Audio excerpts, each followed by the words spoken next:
Shalom wakoze ikiganiro kanguka, izina ryanje ni Chris Ndikumana. Uno musi turi ku musi wa gatandatu, murazi ko umunsi wa gatandatu ari umunsi udasanzwe, umunsi wo gusengera abagwaye. Ariko mbere ko utangura amasengesho, imbere ko utangura kino kiganiro, nashaka nshimire gose bidasanzwe abantu bitanga basengera kino kiganiro kuva ku munsi wa mbere gushaka ku munsi wa gatandatu. Mama muronka ibiganiro kubera amasengesho y'abana b'Imana niyo tugejeje aho tugeze. Cyo gituma ntazorambirwa kubashimira kuko ndazi ko turakeneye ayandi masengesho. Turabasengera twebwe, turabasengera kandi turakeneye ko mukomeza kudusengera kuko amasengesho yanyu yaduha inkomezi. Nshimira gose n'abantu badushigikira, hari abantu bitanga mu buryo bwabo buri kwezi, nimba kanguka igeze, nimba bikorane ibintu byose, nimba dufise abantu batari bake benshi bakora muri kanguka ubu mu mpande zine z'isi, ni kwera abantu bitanga. Uburyo bwanyu bwo butuma bino bikoreka kandi amasengesho yanyu. Ndashimira gose ku masengesho yanyu, ngashimira kandi n'abantu baduha intahe ubuhamya. Umuntu wese yakize akiyumvira gutanga audio bigaragaza urukundo ufitiye ubwoko bw'Imana. Nimba warakize, kuko hari abakira benshi ntibasire kwiyumvira abandi, ukabona wakize ugashima Imana wewe nyene muri chambre yawe bikarangira ngaho. Ariko hari abandi babona ko bakize bakiyumvira ko hari uwundi muntu yumvise icyo Imana yabakoreye yogira ukwizera, bagaca bafata audio bakatarungikira. Kandi uretse gusa ko bituma abandi bagira ukwizera, n'Imana irahabwa icubahiro. Imana irashaka kubona ko ushima. Nimba wabonye igitangaza cawe ukakigumana ntugisangiza abandi, nukuvuga yuko wikunze utimvira abandi. Rero iyo utanze audio, haba gukira indwara, haba guhinduka, ni vyiza kubivuga, Imana igahabwa icubahiro n'abandi bakekeranya bakumva ko bishoboka. Rero cyo tubona amanda baha telefone ya WhatsApp yo kuduha ama audio ni agasaraba +257 11 plus 257 71 11 11 32. Iyo niyo nimero yo kuduha audio y'ubuhamya canke intahe. Turakeneye gose intahe zanyu, kandi murashobora gutereshaja application ya Kanguka muciye kuri Play Store canke App Store, byanse ugaca kuri site ya kanguka.com. Nashaka rero kubabwira yuko abantu bazaragwa mu mitego b'abantu bababesha babaka amafaranga, cyane bakoresha Facebook na YouTube. Nababwiye yuko Facebook canke YouTube nta na rimwe nigera nja kugira commentaire nkishura abantu canke ababwira ngo twandikiranire biciye mu makomantere. Bajya bafise ifoto yiwanje bafise n'amazina yanje nababeshi. Ushaka kubona view kuri Facebook yacu y'ukuri, genda kuri application ya Kanguka, hari ahantu hepfo handitse ngo apropos, ukrise ko cyangwa ugafyondako ucubona vyose. Ucubona na Facebook yacu, urabona YouTube y'ukuri inyikiro zo mu Kirundi, canke YouTube ya Chris Ndikumana, na Facebook mubona ngaho niyo y'ukuri. Instagram nta Kanguka ariko na jewe sindi kuri Instagram. Ababandi bose zo kubandikira mu commentaire haba muri YouTube canke Facebook nabeshi muragabe zabanda bisubiramo ko benshi bagwa mu mutego. Rero nkuko mubizi, imbere yuko dusenga twama twumviriza intahe canke ubuhamya. Ndashimira gose abantu batanze intahe, n'abandi bakize, uranyumvije barakize, waronse umwana, warabohotse, warakijijwe, hari ikintu cyanse mu buzima bwawe, duhe audio abandi nabo nyine bategwe intege. Reka tubize rero abagize urukundo mu gutanga intahe, hame nyuma y'izo ntahe tuzusenga.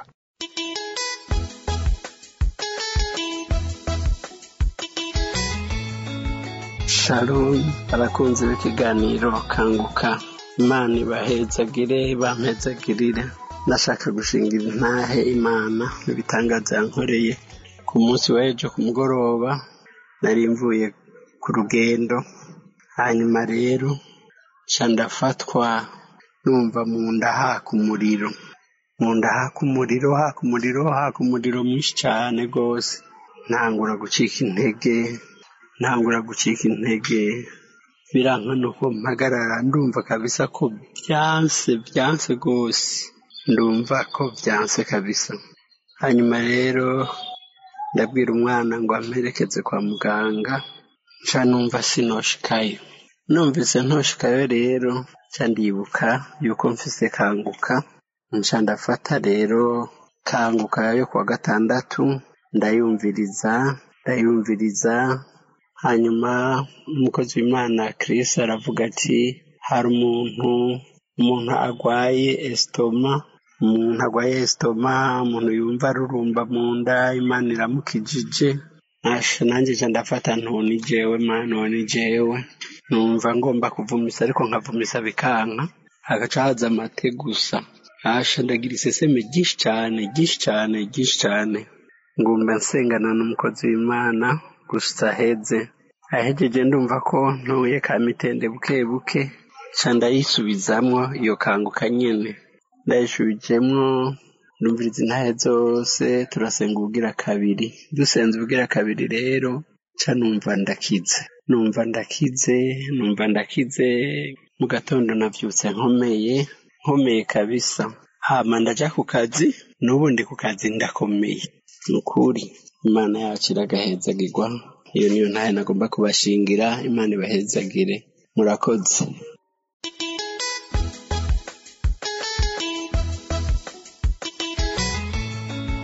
Shalom.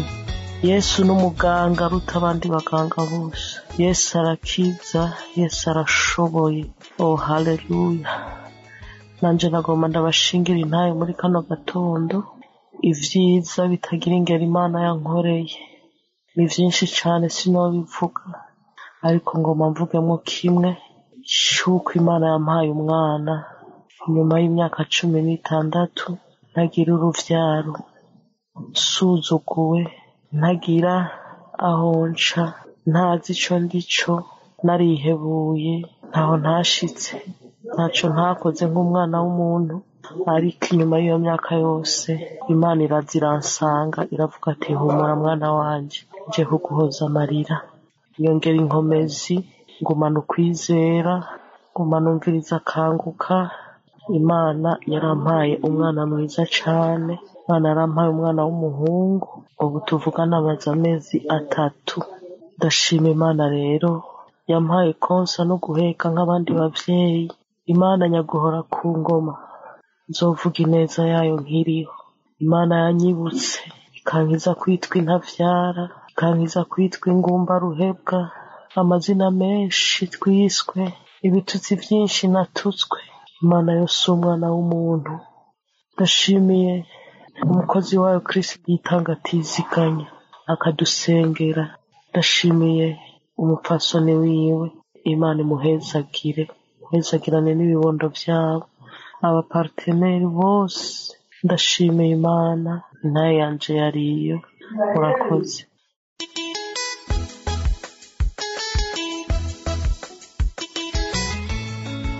Shalom. Nje gushima Imana imirimo n'ibitangaza nkoreye biciye muri kanguka. Najyaga nijoro ngiye nko kuryama ibintu bikaniga ngenda numva hamwe, ariko ntabasha kuvuza n'induru, ntashobora guhamagara n'umuntu n'umwe, hamwe ntashobora no kunyeganyeza urutoki, bikamara iminota ndiyo ndimo mu mutima mvuga, kuko mu mutima ho narabyumvaga, mpamagara nkinginga Imana, kubw'amahirwe nkaza kugaruka. Nakanguka ubwoba bukanyica, rwanda no kugira ngo ntasinzira, ariko umubiri nawo ukanga neza nkongera nkasinzira, kandi nagiraga ibitotsi bitari normal, nagiraga ibitotsi byinshi n'ubu sinabaga ndimo gusinzira. Nanasinzira byanigagwe nkabyuka mbabara umutwe, ibikanu ndushye nk'umuntu waraye ahinga cyangwa nk'umuntu waraye akora akazi kenshi. Nabwo nkabyuka numva n'ubundi nshaka gusinza, numva naniwe nshaka gusinzira. Mbimarana igihe kinini, nkahamagara abakozi b'Imana mu nsengere bakansengera, ari abanyaka amafaranga nkayatanga. Numvaga bigiye kuzansaza, nkora n'ubwoba, numva amajwi menshi ambwira urupfu. Nahoraga numva ibintu bibi ku buryo numvaga rimwe numva ngiye nko kuzasara, nkabura numva afite ubwoba, nkumva amajwi ambwira ngo ugiye gupfa, ngo urapfira mu nzu wenyine, nkumva ubwoba buranyishe, nkarwana kudasinzira, ariko bikanga umubiri kongera ugasinzira. Nasinzira aho gato bikaniga, Yesu we, bikaniga nkumva neza ndihebye. No ku munsi umwe sinzi ukuntu nibutse, najyaga numva kanguka kera, sinzi ukuntu nibutse kanguka, nuko nyishyiramo, nkazangishyiramo, ariko mu rwego rwo kwishyiramo kugira ngo y'amasengesho kwa gatandatu, kugira ngo byibura ndebe ko nasinzira. Aho natangiye kumva kanguka, nkashyira telefone ku musego, nkagenda nzisimbura nkivamo ndijyamo. Narasinziraga, nakomeza kumva kanguka, nkajya muri uwo mwuka nkasinzira ntibinige, bigeza nzaza nyirazamo buri gihe. umunsi umwe ngiye kumva numva Chris arasengera umuntu ufite ibintu birara bimuniga ugira inzozi mbi. Yesu we ndakira, numva ni njyewe ndahaguruka, nari ndimo no gusinzira ubwo numva ndimo kujya ndahaguruka nshima Imana, ndavuga nti Imana ushimwe, ibi ni njyewe Imana urakoze kumbohoye. Numva ndishimye. Nyuma ndebye nsanga akanguka imaze imyaka 2 ibaye, yewe mpita mvuga ntiyo nkumva amajwi marimo arambwira ngo birashoboka ni wowe. Wande kambwa ati imyaka 2 sinebe bari bategereje. Yonjya aho ngaho numva ndihebye, nkavuga nti none ijambo ry'Imana rijya risaza, ndarwara abantu mu izina rya Yesu ni njyewe ndakira, ariko nabanje kwiheba. Ibyo byabaye muri 2023 kwa 11 niho numvise iyo ntaho nakiraga. Nuko Uwiteka Nyiringabo ngira neza ndakira, nukuri kuva icyo gihe kugeza uyu munsi ndashima Imana, nta nzozi mbi ndadota, nta n'ibiniga. Nazaga numutekereza ngo reka nshime Imana kari ngiye mbonye mgize amajoro 2 nkaza no mu mutima umbwira ibeshye bivuga ejo byongere bikunige. Njyaho ariko ndashima Imana imbabarire ko natinze gushima. Nukuri ndashima Imana yarankijije meze neza, ndasinzira neza, nabyukaga nkumva ndababara nk'umuntu, imitsi ihori wagira ngo ndi nk'umuntu urara yifashe yikomeje cyane, nkabyuka mbabara umubiri wose. Ariko ubu rwose ngira ibitotsi byiza, nkasinzira nkakanguka neza. ndashima Imana yankoreye ibikomeye. Nari narabyaye umwana muri 2022 ariko mbyara n'ubu nari naragize diabete ntwite. Noneho mbyaye isa nkaho yanze kugenda, nkabona ifite ibipimo byinshi. Bigeze mpamagara kwa muganga ngira ngo ngende kwipimisha kuko nifite ibipimo byinshi cyane, kandi nanjye numva narahumye ntakibona neza isereri. Hanyuma nsaba randevu nari nyifite ari kuwa 2, hanyuma kuwa 6 nanone nkurikirana akanguka y'uwo munsi nyine wo kuri uwo munsi cyo kumara ngo abantu 3 Imana ikijije diabete. Ndakira ndavuga nti nanjye ndimo mu izina rya Yesu, Imana ndakiriye, nanjye ndimo ndabyakira. Nuko ndakira, ariko kuwa 2 njya kwa muganga ndamubwira nyine ko yanze gukirizamuka buri gihe, ubundi ikaba nyinshi, naba ntanariye ibipimo bikaba byinshi cyane. Nuko arampima, bampimye barambwira batereka ariko ufite ibipimo biri normal. Nukuri ndashima Imana ibintu yankoreye, yankijije diabete, inkiza izo nzozi mbi, inkorera imirimo n'ibitangaza, inkiza ubwoba nahoranaga. Buri gihe nahoranaga mfite ubwoba, numva ijambo ikintu kimbwira ngo urupfu, naryama nkumva ngo ugiye gupfa, ese uko utameze gutya ugupfuye. Mpora numva ko iminota yose nahoraga numva ngiye gupfa, ijoro ryose ngira ubwoba. Ndashima Imana rero ko ubu ngubu rwose ndaryama neza, diabete yarakize. Icyubahiro cy'Imana, kandi ni ukuri Kristo n'umuryango wa Imana ibaha umugisha mwinshi cyane. Shalom.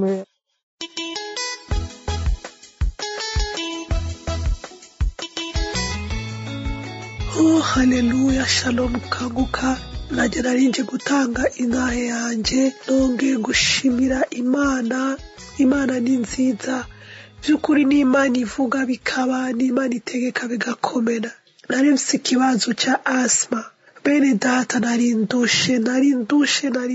Ningira abantu bamaze kugwara asma cyangwa bafite bene wabo bayifise barazi kombe de fois ça fait mal. Yari yaramaze kuba cauchemar kuri jewe. Narajya muri crise nkababara. Iyo ari muri ivere hoho narababara. Iyo nagiye muri crise naruvumengo ubufuma baza umutima bakawuhagarika kugira ndonka amahoro. Ndacatangura gufata kanguka, narafata kanguka nkuva abashinge nayo ko bakize asma, nkavuga Mana kubera iki jewe. Nkuva bakize za sinezite, abakize za allergie, abakize asma yose barabavuga. Iyo senze n'umusumuro yakize asma naje nkakira, nkavuga ni Mana naje ndakiriye ko bari nzuvuga asma, nimba ari umwana muga naje ndayigwaye ndakiriye ndacakiye. Muga bikaguma uko nkajya muri crise ngasubira. Turajya hanze, tuvuye hanze umunsi umwe hari imvura yaguye, kuko imvura yaguye hoho asombwiye hanze naragira crise. Tuvuye hanze turaza turaryama bien, hama mu gitondo lundi byose ngira nje ku kazi numva biranse ndavuga ngesenge yakanguka kubyo twamatumvirize yakanguka ya saa 10 ndayumviriza ndaheza ndavuga ko Imana iramfashe muga ndumva ko vyanse kabisa biranga candicara ahantu fata kanguka cyangwa kuri kanguka ya le 31 janvier 2021 ndayumviriza canumva yuko ari umuntu yakize asma ndacakira candasura kandi ndayumviriza ndiko ndayumviriza canumva nozi nagura kumva nozi haba umukozi w'Imana caravuga ati hari abantu bazakudahwa iyi tutaratangura gusenga n'abandi bazakudahwa après tugitangura nyine gusenga ndiko ndayumviriza canumva ndatangiye kudahwa asohoka amakashe menshi cyandasura kandi ndadahwa bene data mejeje canumva muri jewe ndaruhutse ndashima après ngaho canunguma merewe nabi kuge nyine umuntu abari muri crise ndamererwa nabi muga avec le temps birahera cyandasura ndaba normale umunsi ukurikira ndamererwa neza ndafata nyine ngiye muga ngo ngumafata igihe spray mvuga Imana kwiki nguma ndayifata ifuko nyizera ko nakinzi ndayifata ubwoba vraiment ndavuga okay nzora ndayigendana muri sakame on sait jamais iraguma muri sakame sinasubira kuyikoresha ndaguma uko ndabona ko ibintu bitangiye guhinduka nakija muri crise ndaryoherwa nimushobora kwibaza ingene vyamaye amahoro narindushe narasigara ndiko ndaja mwibarabara je nyene nkivugisha nkavuga Imana kweri nushobora kunkiza ibi bintu kweri nushobora kumbindaye nanje kamara nk'uko abandi bashima muri kanguka naramererwa nabi uno munsi nagwaye ku kazi lendi sinagiye ukaza wumva nahamagaye ngo ndagwaye murazi si byiza uyu muntu uri ku kazi umuvuga ko ari ugwaye wagize crise wagiye muri crise bikaguma ari uko agavuga Imana ndasabye umunsi umwe uzombindaye no ku kazi bazombazi ko ibintu vyahindutse ndababwire yuko ari amasengesho ndavuga ngendidire amazoshinga inaye merewe neza gushikaho ku kazi batangura kumbaza muri iyi minsi asha nukija muri crise ndavuga yo narasenze narakize turaguma ngaho ndagumaho muri iyi minsi imvura twari tumaze iminsi imvura igwa iminsi yose uvuye ku kazi imvura ikagwa kera naragenda mu mvura iyo tuvura duke tuko turagwa iyo nayigiyemo nashika muhira ngaca mererwa nabi ngaca njya muri crise maze au moins 4 fois bene data Imana ni nziza 4 fois njya mu mvura bigashika petete ndiko ndatamvuye ku kazi imvura yaguye ngayijamo ngashika mwira ndi muzima atakibazo ariko Mana atakibazo rero acavuga cette fois il faut ko nshinga nayo rero gamana ndashimiye kanguka Imana nihabwe icubahiro shalom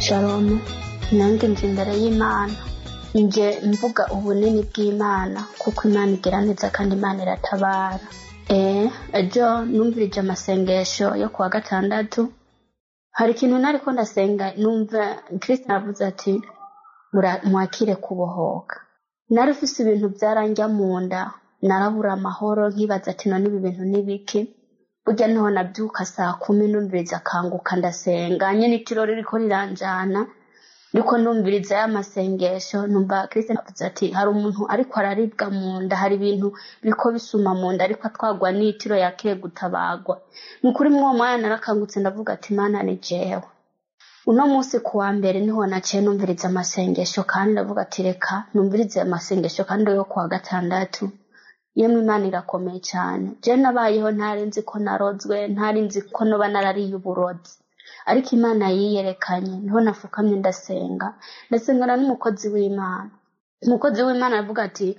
hari abantu bariko baradahwa hari umuntu ariko aradahwa yakire gukira yariye uburozi nukuri abantu mwe nakoroye ndadahwa aravuga ngo ariko adahwa amacanda ariko avanganye n'urufuro maze umukozi w'Imana arabandanya arasenga ndakomeza kudahwa ndakorora ndadahwa kugera aho numva umubiri wose nduko numva indugumba yandenze ndavuga ati Imana urakoze kuntabaye urakoze kuntijije nukuri Imana ihabwa icubahiro ndashima Imana cyane nukuri amasengesho yo muri kanguka yafashije byinshi. Je nari umuntu narakora ibintu kandi nkaronka amafaranga, ariko nkabona ibyo nkora byose bigenda mu buhombe, simenye yuko hari abantu baba baranteze kugira icyo nkoreze cyose ntikije imbere, ahubwo ibyo ndosa kugira bitere bisubira inyuma. Ariko Imana n'ukuri ni nyishu, n'ukuri twarose kanguka hageze. No munsi niho mbonye ukuboko kw'Imana, sinari nzi n'ukuri ko narozwe, ariko uyu munsi ndabonye ukuboko kw'Imana uyu munsi wa mbere.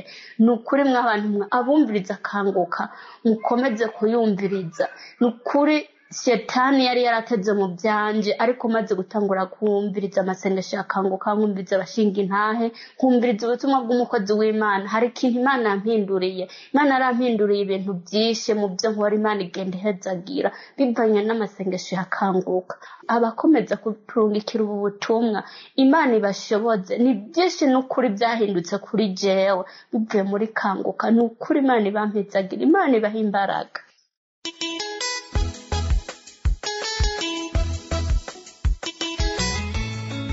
Shalom peuple de Dieu, je suis un frère congolais vivant au Gabon.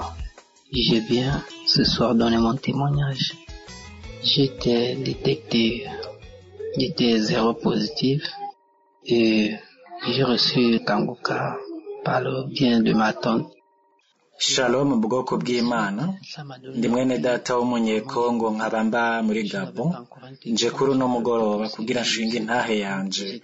Basanze ndi zero positif, mfise umugera wa sida. Hanyuma narose kanguka biciye kuri mama wacu umutante. Umunsi umwe numvise ariko yumviriza ico kiganiro, hanyuma byarankoze ku mutima vy'ukuri. Ubutumwa by'ukuri byarankoze ku mutima. Hanyuma ubwo nyene vyatumye shaka kumviriza. Sinari bwaronke telefone kugira ndayumvirize, ariko narakoze ibishoboka vyose ndaronka iyo telefone, ndatereshaja application. Rero imbere yaho nari naratanguye gusinzikazwa n'iyo ngwara. Ndababwiye nararemvye bitewe n'iyo ngwara. Nari naratakaje icizere, navuga ko umwaka we tazohera nzoba narapfuye, kuko uburyo nari ndemvye ivyo ntavyo nari gushobora. Ku munsi ndemba ingwara ku yindi. Nari naronze bitewe n'ubwo bugwayi. Mais j'ai prié avec Kanguka, prié avec Kanguka. Ben, j'ai commencé à sentir un changement de ma santé. Moi-même, j'avais cette conviction en moi que non, là, je suis guéri. Ariko narasengeye muri kanguka, ndasengera muri kanguka. Natanguye rero kumva impinduka mu magara yanje. Jewe ubwanje nari nemezwa mu mutima ko namaze gukira. Naguma ngira amagazi no kumerereza igihe numviriza cane ngira amagazi. Sinari nkigwaragurika. Malaria ntamara ukwezi ntagwaye nka 4 canke 5, sinari nkiyigwara. Navuze nti aho rero umwami Imana yarankijije, kuko ntari bwagirisha igipimo kugira nemeze neza ko nakize. Nagenda uko nyene, ariko ico kintu cari mu mutima wanje kimbwira kiti warakize. Nanje ubwanje naremezwa mu mutima ko nakize. Ariko sinashobora gushinga intahe ntaraja kwipimisha kwa muganga. Uno munsi ndababwira bwoko bw'Imana, ehe ndi hano n'ibitwenge. Je suis parti aujourd'hui faire mon test. Le médecin me demande pourquoi tu es venu faire ton test. Je lui dis, j'ai pris mon Dieu, je crois qu'il m'a guéri déjà. Il s'est mis à rire. Je suis parti, on a pris mon sang. Après quelques minutes, il me tire dans son bureau avec le papier et les résultats. Il me dit, tu es négatif. Nagiye no munsi kugirisha igipimo. Umuganga arambaza ati, kubera ko uje kugirisha igipimo? Ndamubwira nti narasenze Imana yanje, ndizera ko yamaze kunkiza. Yaciye atangura gutwenga. Naragiye baramfata amaraso, inyuma y'iminota ingahe aranjana mubiri wiwe afise urupapuro rw'inyishu z'ibipimo, arambwira ati uri negatif.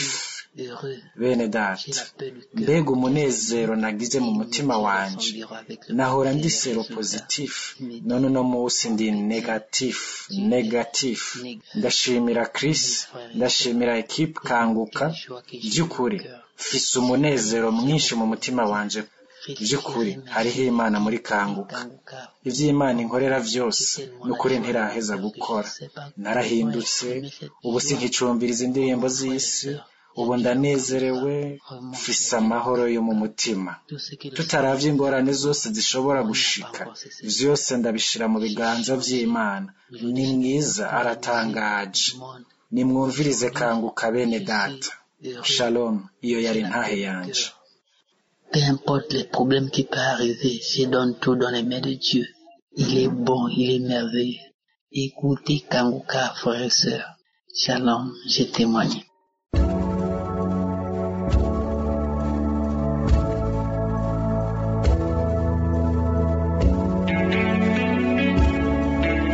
ubu tugeze mu mwanya w'amasengesho n'umwanya udasanzwe nizere ko wumvirije intahe zose kuko muri uwo mwanya hakenewe ukwizera kwawe ugukiza ni Yesu ariko bisaba ko wizera bisaba ko udakekeranya ko Imana ishoboye gukiza ingwara yawe cyangwa kukiza ikibazo ufise mu kano kanya ijambo ry'Imana muri Yesaya 59:1 hatwereka yuko ikiganza cy'Imana ikiganza cy'Uhoraho si kigufi ngo kireke gukiza mu gutwi kwiwe ntigupfuye ngo kureke kumva no yuko amasengesho tugadusenge ivyo tugira dusabe Imana iravyumva ariko kwizera kwa abantu ko gukomeye mu kano kanya nico gitubona gusaba yuko nimba wizera ko kujya bajya bakiza abantu nawe ushobora gukira ushobora kugenderwa ushika ikiganza aho ubabara mu kimenyetso cyo kwizera utaza gushira ikiganza ushire ku mutima abadamu bashaka abana mushire kunda uyu n'umwanya udasanzwe ureke gusamara ureke kurangara kandi namara bisubiramwo ntibisaba ko haba manifestation kuri wewe ntibisaba ko ugwa ntibisaba ko udahwa canke ari ikintu kiba kuri wewe ariko igikuru nuko wizera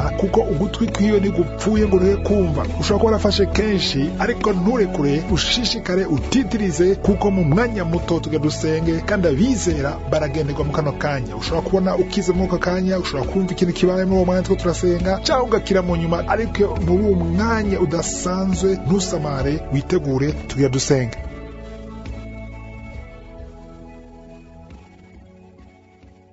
urakoze data uri mu ijuru Mana ushobora vyose ndagushima ku bushobozi bwawe urakoze ku naye twumvise turashima kuri Alpha na Omega ni wewe Mana yaremye isi n'ijuru waremye iboneka n'ibitaboneka uvuga rimwe urategeka ibidashobokera n'abantu biragushobokera urakoze ku naye zose zigaragaza ubushobozi bwawe Mana ndagushima ku bana bose bavutse muri amasengesho ku munsi wa gatandatu ndasengera abana bose nimbura kubona umwana yavutse ku munsi wa gatandatu mushewe iganza mu izina rya Yesu umwana atarashikana imyaka 2 yavutse bishirana n'amasengesho mu izina rya Yesu iyo mpwemu imubuza kuvuga onodo Jesu impwemu ya autisme ihunge akira ubushobozi Mana aramvuye ikiganza kuri uyu mwana muhungu onodo Jesu ni wamutanze urakoze Mana urakoze kumugirira neza ndashima Mana ko bantu bakora bohoka ndasengera abadamu bose asabana munda nimbuse umwana munda shika ikiganza kunda wizere hari ubushobozi ko baragendagenda urakoze Mana hari umudamu yaguye hasi ayumva izunguzungu ari umushiza kwa maboko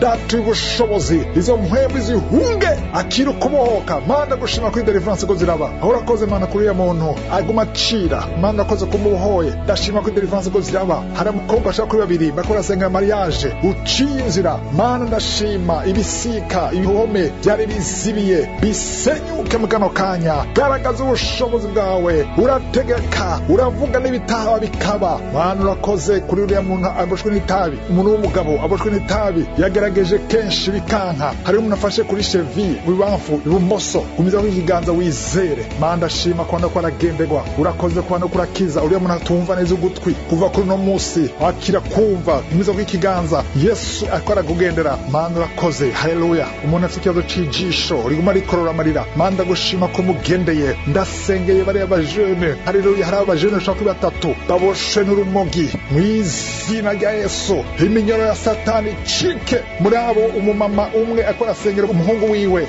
urakoze mana kubahohoye ndatuye deliverance garagaza ubushobozi bwawe mana shimwa kuranuka rakiri imigongo ubaye umugongo shikiganza ku mugongo wizere hari ubushobozi habona ko arabohoka mana urakoze kuri estoma ziko zirakira ndatuye gukira estoma ndatuye gukira diabete mu izina rya Yesu infection vaginale wadamu bashaka kuri batatu bafite infection vaginale urakoze mana urakoze kuri ya muntu afise ikintu cyo kwibagira umwanya wose urakoze mana kumugendeye ndashimye ingwara ko zirakira aho abantu bashaka kuri bane bari mu bitaro bariko barasenga bagendere mu byo udasanzwe hari umuntu akora cyumbagira kwibubamfu gucumbagira kuva ntanguye gusenga ngo wumva ikintu mengo nibinyanya mu kuguru kwawe haguruka wizere haguruka utambuke hari ubushobozi budasanzwe data uri mu ijuru wewe wazuye Lazaro wewe uzura n'abapfuye ibidashobokera n'abantu biragushobokera mana ndagushima ku muntu yakora asengera umugabo wiwe agwaye kanseri abadamu babiri bakora asengera abagabo babo bagwaye kanseri mana aramvura ikiganza cyawe garagaza ubushobozi bwawe ibidashobokera abana abantu biragushobokera ninde yohagara imbere yawe n'igiki kidashoboka mu izina rya Yesu umuntu wese agendera mu mugero wa sida izere ko Yesu ari wakiza uburakanwa watura izina rya Yesu kuko nta kintu kidashoboka turakoze ku bantu ko aragenderwa ndakweretse uriya muntu aryamye hasi hari umuntu aryamye hasi ariko arazunguruka anyogomba nk'inzoka mu izina rya Yesu izo mpwemu mbi ziko ziravuga soka mu izina rya Yesu nta kintu kimwe gishobora kugaragara imbere yawe urakoze kore ukiza urakoze mana urakoze kuri ya muryango ubohoye kuri umuryango uboshe n'impfu zitumvikana kuva umwaka utanguye mwumva impfu gusa mu izina rya Yesu mon prématuré ndategetse izo mpwemu zihunge wowe ugenda ku bapfumu ufise ibiheko umudamu agana n'ibiheko mu shakoshi genda ubiturire genda ubitwike byose ko Yesu ashaka kubohora manda gushima kuri ya muntu atunzwe n'ubumaraya umumama atunzwe n'ubumaraya ndagushima ko mukijije ubundi afise gutwi kuva mu mashira mu izina rya Yesu uko gutwi gukire kuva no munsi atura ubushobozi bwandiho manda gushima ku bantu bakora kira wowe ufise ikibazo cy'amahaha amapumo ugatuza gushaka ikiganza wizere urakoze mana ko kuragendera mu izina rya Yesu uriya musore afise ikibazo cya epilepsy Yesu akubohore hakiri kubohoka kumusaraba Yesu avuze ngo vyose birarangiye nta ngwana n'imwe idakira manda gushima ku badamu bose bariko barasengera abana wowe ufashe kunda izere tanga urushime bavuga ko umugabo afise imbuto zidakwiye amakupure ashika kuri 3 bavuga ko umugabo afise imbuto zidakwiye ariko kuva no munsi nimba ari wewe yaba ari umugabo cyangwa umugore tanga urushime haleluya mana ni ugwiza imbuto wewe nimba arashoboje Abraham kuronka umwana n'imyaka arafise ndasengera abagabo 3 bavuga ko imbuto zidakwiye umwe muri bo bavuga ko atambuto nimba afise ariko wewe utegetse ibidashobokera abana abantu biragushobokera ingwana zose n'ubusa imbere yawe rumika ijambo ryawe gusa ndagushima ko marayika uriya mudamu imishatsi gumivunguka icika ndashima ko mugendeye hari umukobwa akiri muto afise amaheri menshi mu maso ndashima ko mugendeye ndagushima mana ko ari ukiza uriya muntu akora akurikira ari muri prison mana gushima uretse ko mukijije ugiye no kumusohora agiye kuvayo ndagushima ko uyu muryango kinguye mana gushima kubitangaza sishobora kuvuga ingwana zose egansa umuntu wese ko turasengana ushime ugurakanwa ushime ubushobozi atura nubwo nta kuvuze nubwo ata manifestation ariko ushime ko Imana kugendeye data urakoze ku ntaye tugiye kumva urakoze kubitangaza icubahiro n'ugushima ibi vyawe uniyo bidashira mu izina rya Yesu nsenze nizera amen.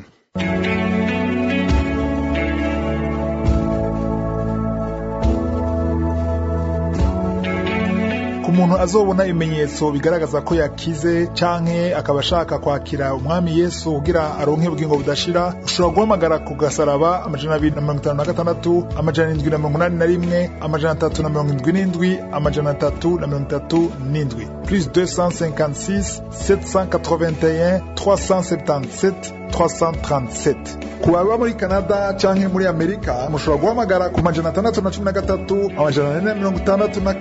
462 93 52 613 462 93 52.